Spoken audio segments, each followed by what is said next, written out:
That's right. It's AT&T Fan Connection time. JR, we missed you. We missed you. All the fans missed you.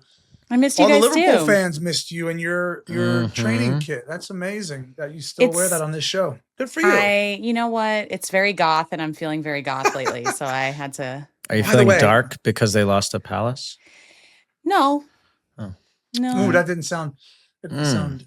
That was not convincing. Speaking of goth, I have one for you. Did you read that My Chemical Romance announced 2 Wembley dates next summer? You're welcome.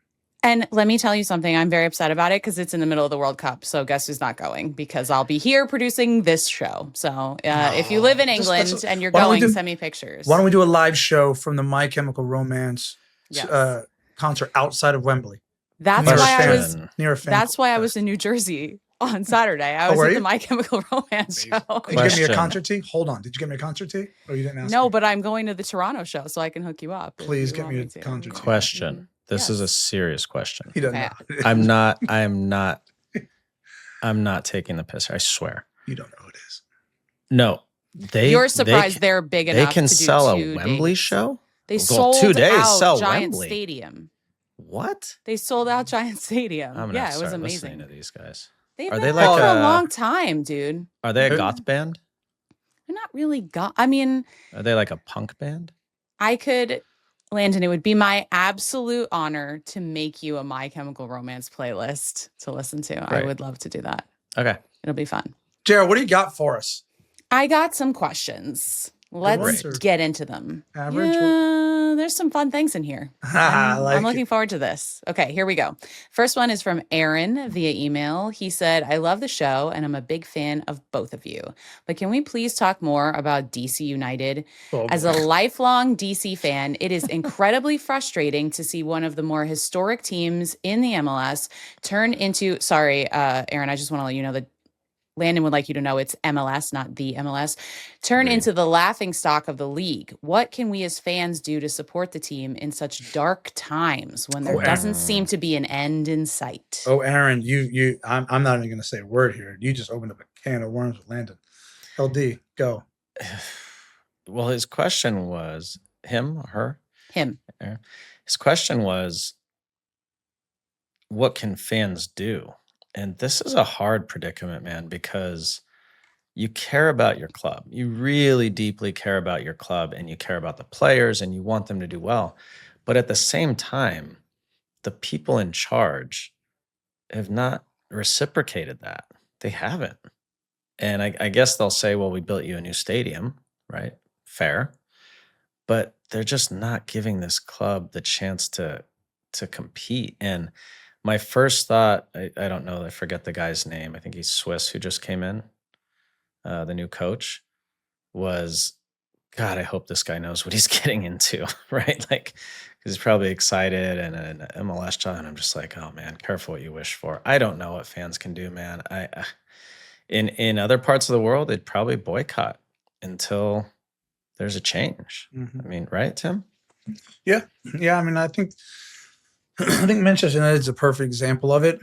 People often say, and I've witnessed this firsthand and from afar, that no matter what, Manchester United fans support their team, right? And so whether there's a protest outside the stadium or a march to the stadium or they stand up or leave at a certain minute, whatever the case is, ultimately, Man United supporters always support their team. And they've seen some crap over the last decade. So But so there's this balance and this blend, and I don't know necessarily how you get it right. There's this balance and blend of supporting the team, but as you said, putting enough pressure on ownership to say, like, this isn't good enough, right? And I think you can do that in a multitude of creative ways. So my suggestion is TIFO, protest TIFO. Mm-hmm. I love a good TIFO. Actually, what would your TIFO say?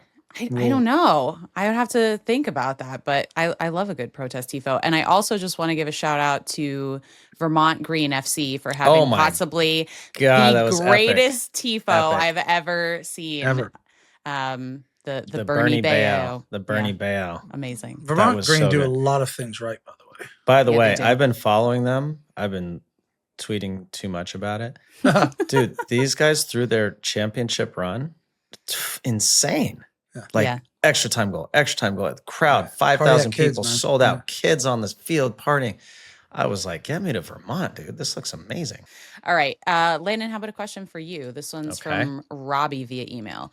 Can Landon walk us through, maybe based on what this question is, can Landon walk us through his decision to promote Mexico in the 2018 World Cup? Please tell me he got paid for that, and that's the only reason.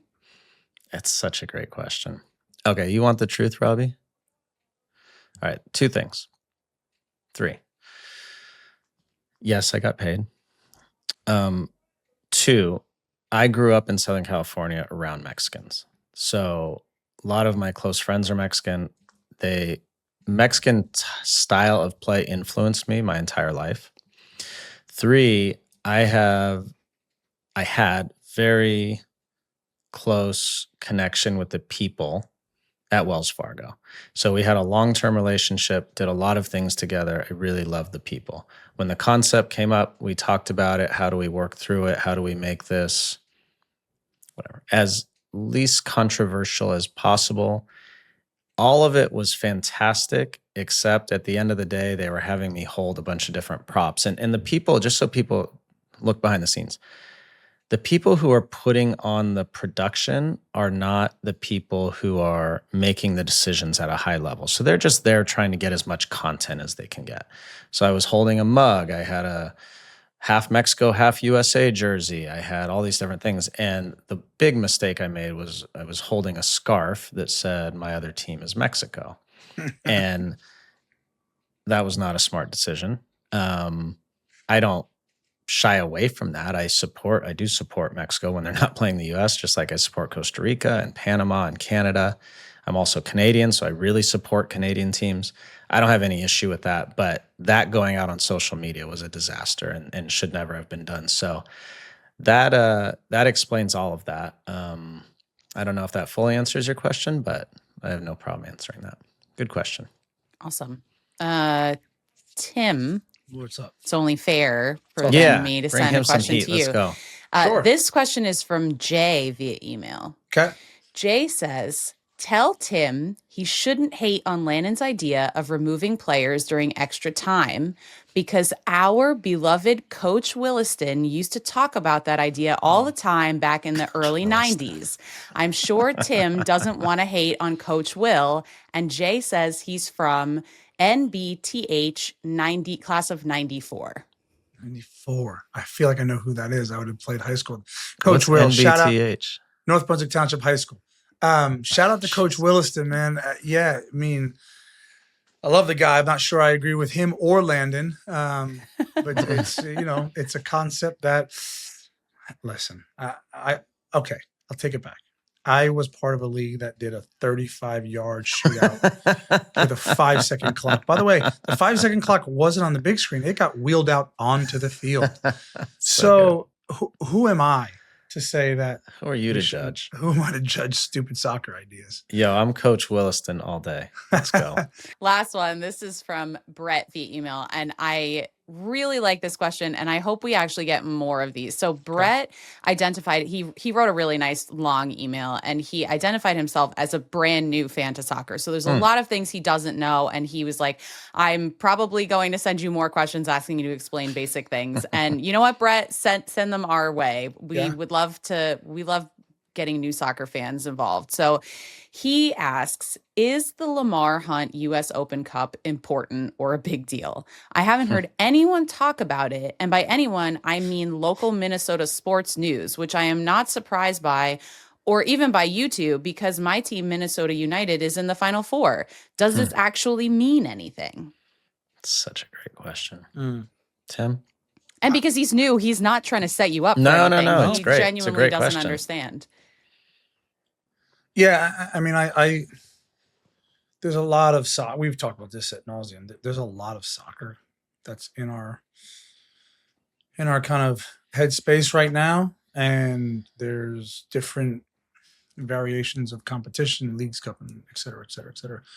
I liken the U.S. Open Cup to the FA Cup and other leagues that have like this traditional top to bottom sort of anyone can win Cinderella type story. I still think that there has to be a place for that in the U.S. landscape. I personally love it. Yes, it's lost its luster a little bit. But there are ways to get that back, and that is through money. So money with sponsorships, money in pockets.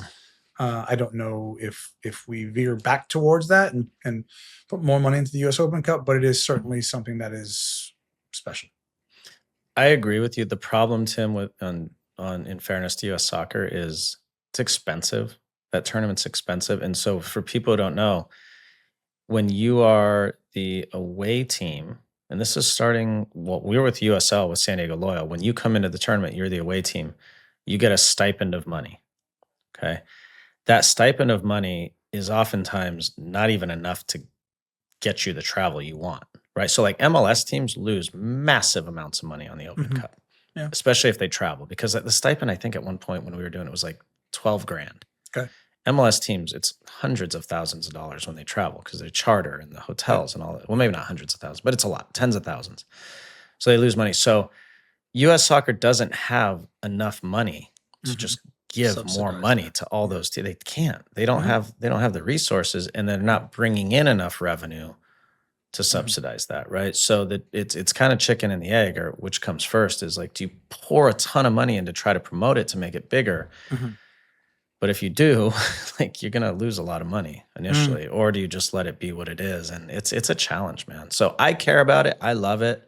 I won one. It was an amazing feeling, but I can understand why U.S. soccer can't do more. I can understand why teams don't do more at times. I can also understand why fans don't put everything into it too, you know? That's fair. It's a challenge. I don't know the answer. All right. Thanks, Thanks, JR. guys. Thank you.